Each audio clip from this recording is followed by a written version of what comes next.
अस्सलाम वालेकुम दोस्तों। आज मैं आपको जयपुर के याकूत के बारे में बताऊंगा। जयपुर के याकूत की बहुत सी किस्में हैं, उनमें से एक आपके सामने है।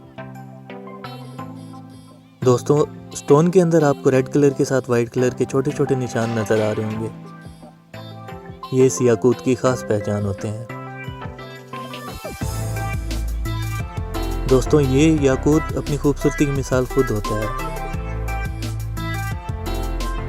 दोस्तों, याकूत के हवाले से और बाकी स्टोन्स के हवाले से आपको आने वाली वीडियोस में अपडेट करता रहूँगा। अगर आपको मेरी वीडियो अच्छी लगी हो तो वीडियो को लाइक करें, न्यू हैं तो चैनल को सब्सक्राइब कर दें और बेल आइकॉन को ज़रूर दबा दिया करें ताकि मेरी न्यू आने वाली वीडियोस का नोटिफिकेशन आपको मिलता रहे।